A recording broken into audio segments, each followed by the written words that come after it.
Good morning. Take five. This is about the fifth or sixth time I've gone through this particular set of slides due to various technology errors, but I think I've got everything worked out, and I'm going to try to get this out and up to you guys so you can see it today. Hopefully you'll be able to see it before class. If not, we'll talk a little bit about it, and then we'll let it bleed over into Wednesday. Okay, so today's topic is market analysis, and I thought this has been uploaded twice, but hopefully this time will be successful. I haven't looked at this since Saturday afternoon, so if I stumble a little bit, that's why, but it's pretty much ingrained into my head at this point. Okay, so first, there's a famous quote from Ralph Waldo Emerson. Build a better mousetrap and the world will be the path to your door. First, he never said that, and second, it's not really true. So it's a cute thing to say, and the idea that a quality product is a good thing is great, but without letting people know about the product, there's no way anyone's going to beat a path to your door. So the original quote, for those of you who are interested, is, if a man has good corn or wood or board or pigs to sell, or can make better chairs or crucibles or knives or church organs than anybody else, you will find a broad, hard-beaten road to his house, though it be in the woods. That's sounds more like Emerson anyway. The idea that there needs to be a marketing plan, or at least some sort of marketing done, shouldn't be a surprise to anybody. Think about the things that you've bought in your life, and what have you bought that you didn't really know existed? I know that seems like a crazy thing, but if you were walking through a store and saw something, that was completely different from anything you'd ever seen before, would you buy it? And a lot of times the answer is no. Sometimes the answer is yes. I shop at Jungle Gyms quite frequently, and I buy foods that are incomprehensible. I had no idea they existed, and I buy them just to try them, and quite often I'm disappointed, but sometimes I come up with something really cool. Your business, whatever your business is going to be, you're going to need to be able to tell the world about it, and that's what marketing is, and that's what the marketing section is. So we're going to talk about the marketing section of your business plan this morning, and the marketing section is typically broken down into two parts. Both are based on the research that you've done. The first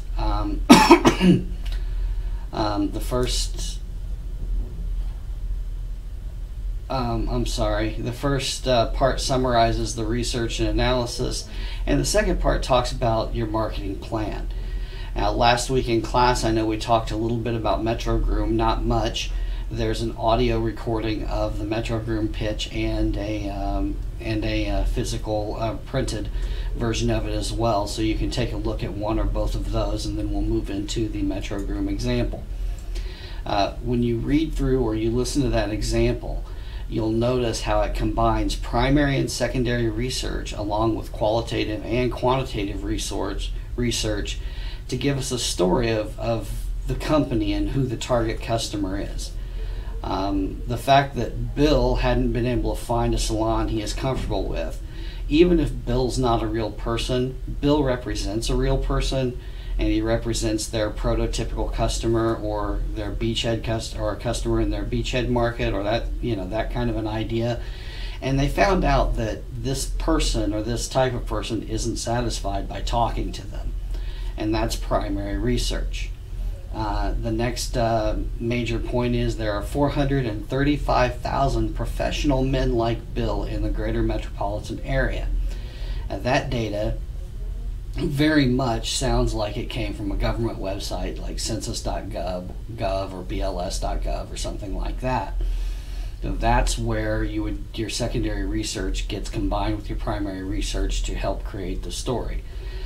Next, we have qualitative research, probably an interview or a focus group, and found out that people like Bill want the corner barbershop experience. At the very least, they want something different than what is being offered right now. If they didn't, there would be no need to start a company.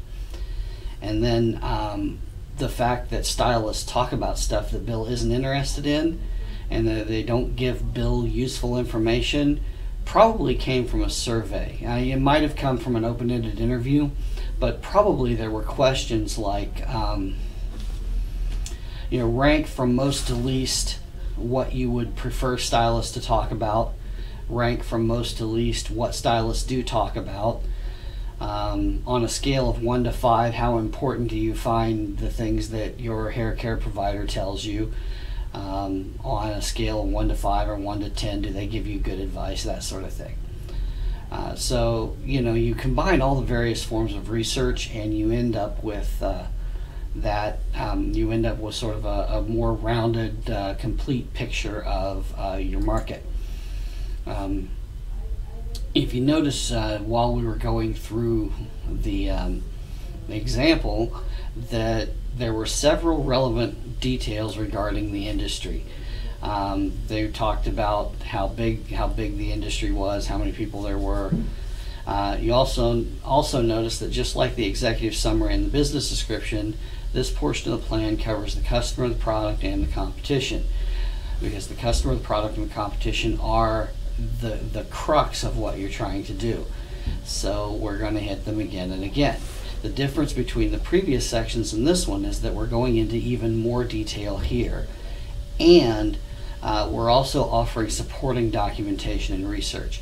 We're taking, instead of just saying this is what we think, we're saying this is what we have found.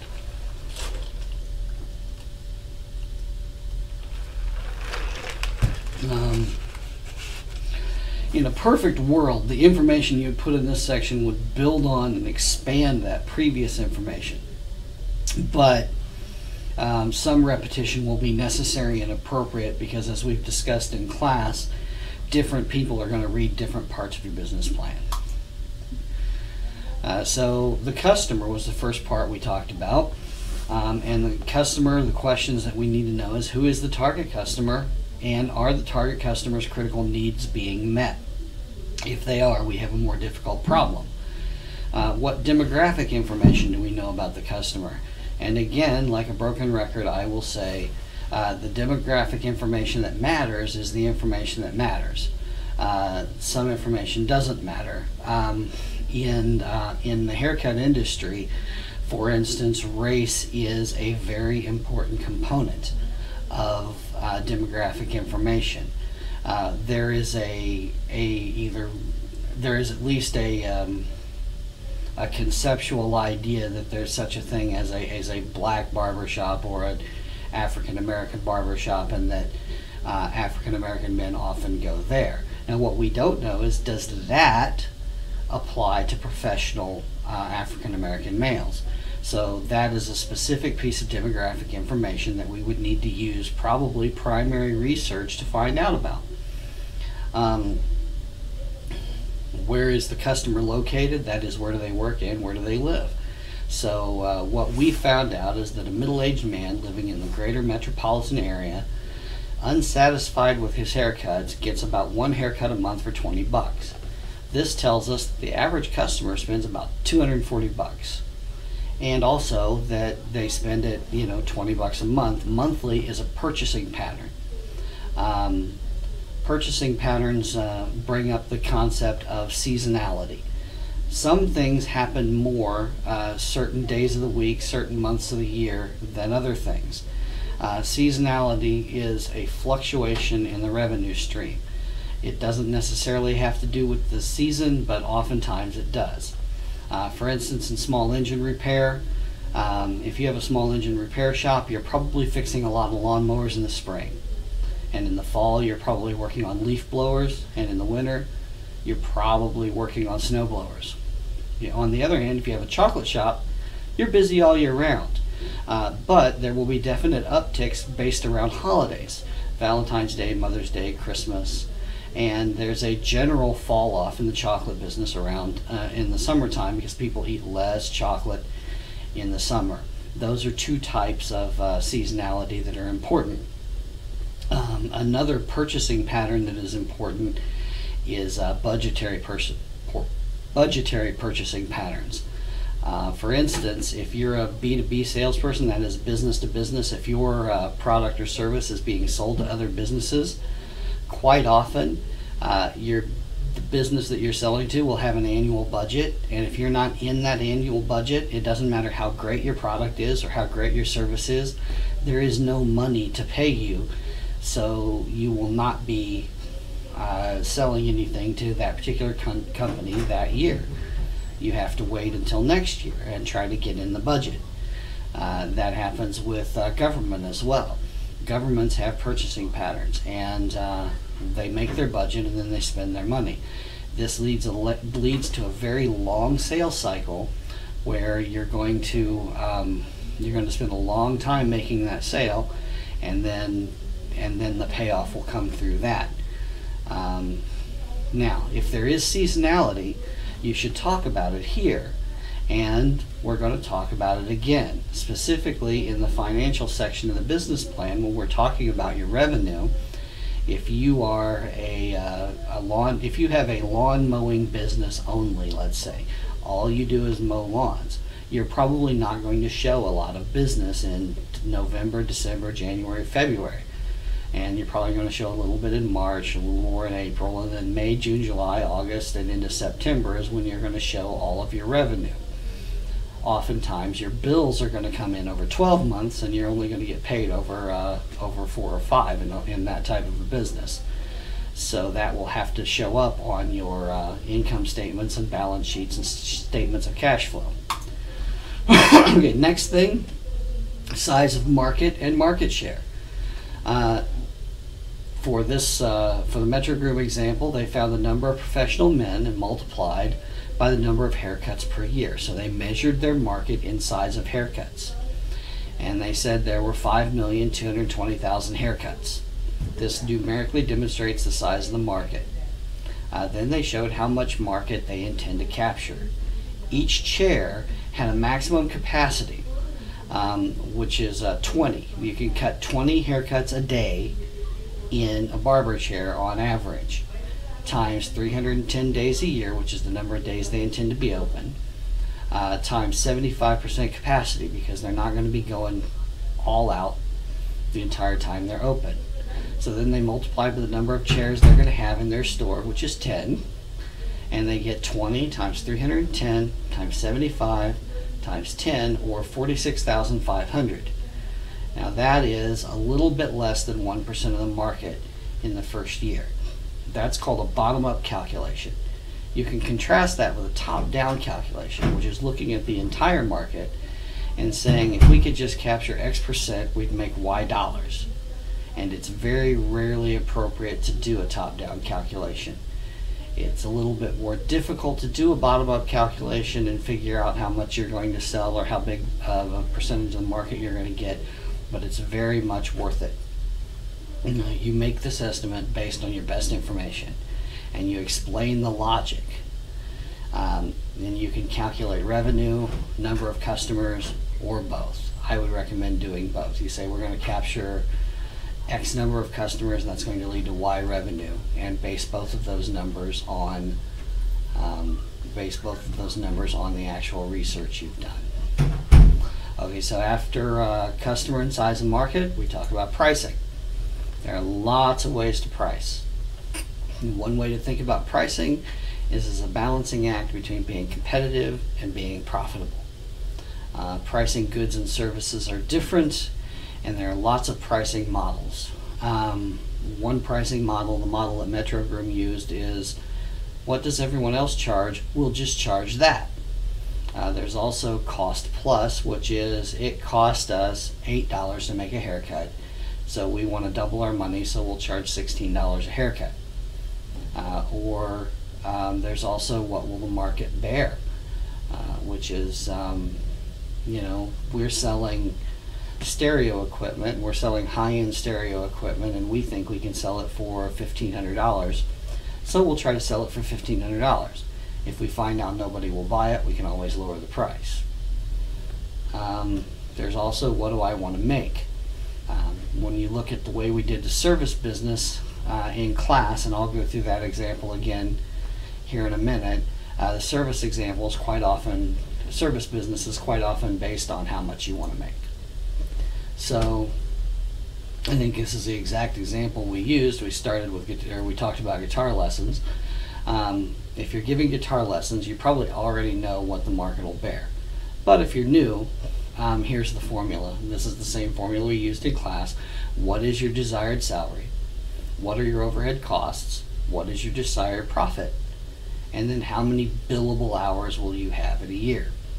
So the salary is how much you want to make. I want to make $50,000 a year. Overhead, rent, materials, computers, travel, whatever else you have to loop into it. So overhead cost, I say my overhead's another $10,000, so that's $60,000. What is my desired profit? My desired profit, a good number is 20%, so that's $12,000 more over the costs that we've listed. That's about $72,000. So let's say we have $72,000 divided by billable hours. There's typically 2,000 working hours in a year, and we're going to waste about 25% of that doing something else. So you would say 72,000 divided by 1,500, which would give us, let's do a quick calculation. And given those numbers, 72,000 divided by 1,500 would say we need to charge $48 an hour for our hours for our 1,500 hours a year that we're billing with our customers, which probably is a perfectly doable thing. Now we just have to worry about getting those customers. If the numbers don't work, then you can adjust things. You can decide on a lower or higher salary. You can try to change your overhead costs. You can raise or lower your profit expectations. You can raise or lower the number of billable hours you make. Or you can adjust your service in such a way as to make a different price possible. For instance, if it came out that you needed to charge $100 an hour for your time, maybe you could say, well, instead of having individual lessons, I will do small group lessons, and I will have groups of 5, and I will charge each person in the group of 5 $20 an hour. So now you're making $100 an hour, but you're paying something that the market will actually bear, or you're charging something the market will actually bear. Okay, for products, we started talking about products right at the beginning. We talked about pricing in the business model section.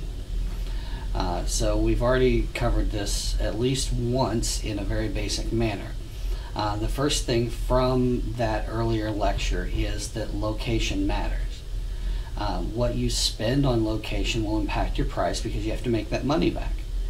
And what prices are expected based on your location will impact your price. If you're selling taffy, for instance, if you're selling taffy on the Jersey Shore on the boardwalk, there's an expectation that it'll be fairly expensive. If you're selling it at an expensive mall, there's probably also an expectation that it will be expensive. If you're selling taffy in Walmart, there's an expectation that it will not be expensive. So that's that's something to keep in mind. Also, remember what we learned from prototyping. If your prototype was done well, it will tell you, worst case example, how much whatever it is you're doing is going to cost, and you can use that to inform your price. Metro Groom, they just charge what everyone else does.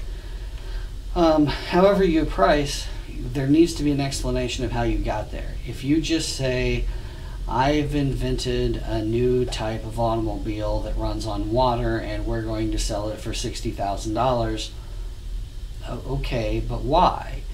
And if you don't say but why, no one's going to be interested in supporting your idea, because they think you just make stuff up. It needs to make sense.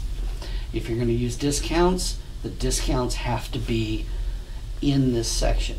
There's a lot of discounts you can use. You guys buy things with discounts. Buy one, get one free. If you're going to pay someone who refers people to you, that needs to be in there. If there's going to be a free trial of your product, there are all sorts of discount plans. If you're using one, it belongs in your marketing section. Remember that these numbers you're going to use again. You're going to use them in the financials. You've already talked about some of the numbers probably earlier. You're going to mention them here. Then you're going to do them again in the financials. So as you put your plan together, you're going to want to make sure that it's consistent. Now your marketing plan will consist of this as the second part of the marketing section: a market penetration strategy, a growth strategy, and a sales and or marketing strategy. So first, how are you going to get in the market? That's your penetration strategy. Then how are you going to grow? Then what are you going to do to sell and market your product? When we look at the Metro Groom example, opening their first store is definitely a penetration strategy. They're going to open the first store and get the business concept down, and how they're going to fly under the radar of their competitors, they said. That'll give them the first model. They'll figure out what the configuration of the store is. Then their growth strategy, they're going to open more stores over the next 3 years until they get to about 5. Then they're going to be a $5 million operation in a few years. And once they're a $5 million operation, they plan to start selling franchises all across America. So the first store is penetration, then the growth strategy, then their long-term plan is to start a franchising operation. Now that long-term plan is not an instantaneous thing, and it's pretty far out. It doesn't start until after 5 years. So this is probably going to be just a few paragraphs maximum in the business plan. It may only be mentioned in passing. They might at some point actually do a completely separate business plan on how they're going to build this as a franchise business. They might want to do that because detailing that in addition to their very first store and their next 4 stores is going to be really hard in a business plan. So they might just put that in like a milestone section of their plan, like we're going to have later on. Also, this growth section, this growth stuff's also going to show up again in the financials. Okay, so we're going to address competitive analysis a couple times. In this section, that is in the marketing section, we're just going to talk about who the competition is, the highlights and strengths and weaknesses of their business. You notice in the Metro Groom example, they mentioned sports clips and the local salons. Later on, we're going to do a pretty in-depth concept of competition. We're going to use whatever strategy tools that we can apply to our specific business. We're going to use like a Porter's 5 Forces analysis, a VRIO analysis, or a SWOT analysis, and we're going to use that to add to and supplement what we put in here, just like the stuff we put in here adds to and supplements what we had in the executive summary and the business description. Okay, sales and marketing plan.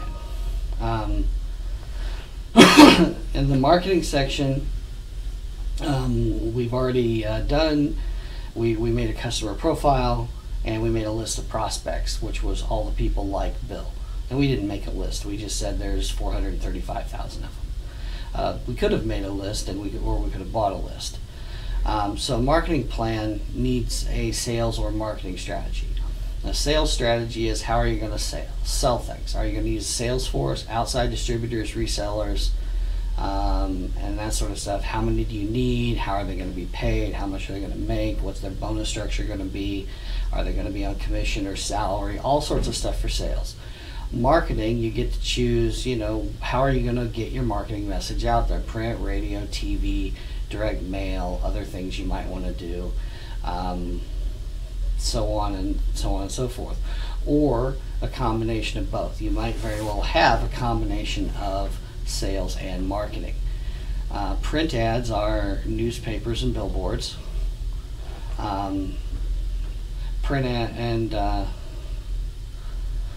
ads are put out there according to demographics. If you advertise in a magazine like Atomic Ranch, which I have a copy of, oh, that's Maker. Is this Atomic Ranch? No, this is Dwell. My Atomic Ranch is, there it is. Okay, so this is Atomic Ranch magazine. Get it in there. There we go. This has a very specific customer niche. It's only going to contain, it's only going to be read by people who are interested in mid-century modern architecture, which is going to be a very small group. And a lot of the demographics that we tend to think are important when we generally think of demographics, like race I mentioned earlier, gender, age, a lot of that stuff is not going to matter to this particular group of people. The fact that they're interested in this specific type of house and the things that go with it is going to trump all of the other things that we would normally think are important, like how old they are, whether or not they're male and female, etc. None of that stuff's going to matter, because if they're interested in that type of house, they're interested in that type of house, period. And if they're interested in that type of house, they're probably interested in the things that would typically be found in that kind of house. So that's going to be a very strong case for only paying attention to the fact that they're a customer of that company. Print ads quite often expire quickly. If you advertise in, say, the New York Times, 2 days after it's gone, 2 days after you've run the ad, you can expect no more business from it. If you advertise in a magazine, you can expect it to hang on a little longer, but still, it's not going to be a long-lasting advertisement. A billboard will stay up as long as you pay for it. Let's see, print advertising. Everyone keeps saying that print advertising is dead. Now, they've been saying that since I was an undergraduate. So in like the early 1990s, everyone said by 2000 there would be no more magazines or newspapers, and both are still going strong. Some of them have moved to an online platform, many are still available in paper. So I wouldn't worry too much about the demise of the print industry. The reason is because the print industry knows who their customers are, and because they know who their customers are, they can get you actionable information for your business really easily. With this Atomic Ranch, for instance, if I were to come up with a service refinishing, refinishing and remaking furniture from the 1950s, that would be an excellent place to advertise it, and I would get a very good return on my dollar value by advertising in that type of magazine. We should also talk about radio and TV. National radio TV exposure is pretty expensive, and it makes sense for large businesses, and it makes sense for products that are not highly differentiated. For instance, last night I saw commercials for Chevrolets, Fords, BMWs, laundry detergent, commercials for Reds tickets, but those were on a local market, which we'll talk about in a minute. And several other things. A commercial for Macy's. In general, the things that make sense to advertise nationally are things that lots and lots of different kinds of people all use. So that's what makes sense, and that's what you see on national. And if you're an entrepreneur, probably there's not going to be at least an immediate need for you to advertise nationally.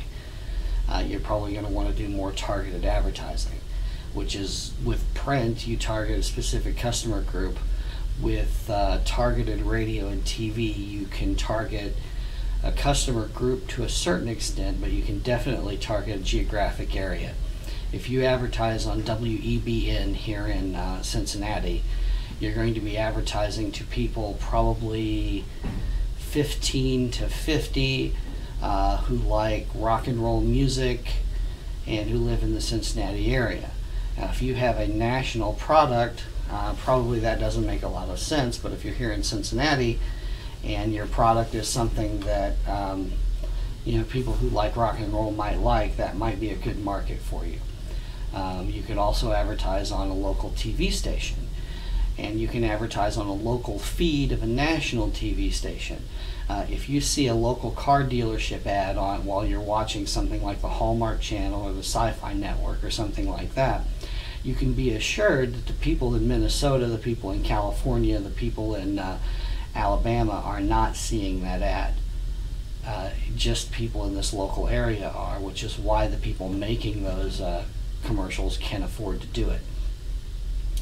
Lastly, there's direct mail. Direct mail is catalogs, brochures, other printed advertisement that gets sent directly to your house.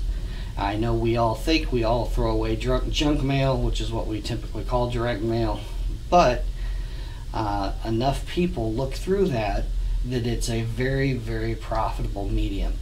It's a great way to get people to see your message. Your return rate on direct mail is quite often 0.5%, which is not super great, but if you mail 10,000 people something, then that might yield 50 customers. And if you make more from 50 customers than you do from, or than you spend mailing to 10,000 people, it's obviously, a good deal. And you can also you can purchase mailing lists. You can mail by zip code, which doesn't really cost you anything other than mailing. So I could pick the 10 most wealthy zip codes in the area and mail a direct mail piece to them. But I could also purchase a mailing list. For instance, if I had a high-end luxury product, I might target affluent homeowners who drive high-end German cars. If I had an inexpensive, fun pet toy, perhaps, I might target young apartment dwellers with pets. So, there's a pretty big spectrum on who I could target and how I could get to them with purchasing a mailing list.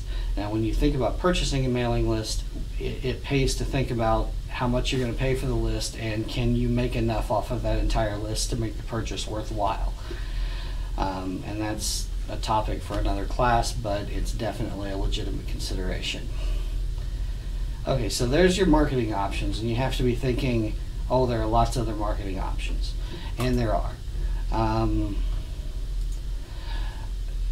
The other things that you can do, event sponsorship. That was one of the first examples we used in class as we talked about would we advertise in a newspaper versus advertising at an event like a concert at Bogart's. And there are times when both of those things are appropriate. And it depends on your product, it depends on a lot of stuff, but it's definitely a legitimate thing to do is to do that. You could also advertise on public radio. And when you advertise on public radio, generally you sponsor a program or that sort of thing. It's still very much a commercial, but you're targeting a specific group of people who listen to public radio, and also it's not seen as much as advertising, so that gives you maybe a psychological advantage. It's seen as supporting a charitable organization. There's also partnership marketing.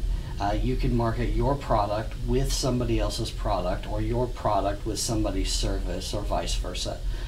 For instance, some skin, hair, and body care products will market themselves with or through spa companies so that the spa company is the only one that has their product, and their product is only available at spas, and this gives them a veneer of exclusivity. Now, add to all of that the last thing, and we have a whole class here at UC on digital entrepreneurship. Online marketing is one part of that. So if you think about online marketing, you're talking about having a presence online, which could be just a social media presence, and that does some marketing stuff. But there's also paid search. There's banner ads. There's buying keywords. There's just engineering your website in such a way that it shows up. That's online marketing. Online marketing is a huge, huge, huge topic, and I think any product or service in the modern world is probably going to benefit from having an online presence. Okay, well, like I said, that's about the 5th or 6th time I've gone through this, and this is probably the shortest I've ever done it, so you all may have benefited by the fact that I've had to do this over and over again. At any rate, I'm going to draw this to a close, and you guys can take a look at it and hopefully have some engaging questions for class.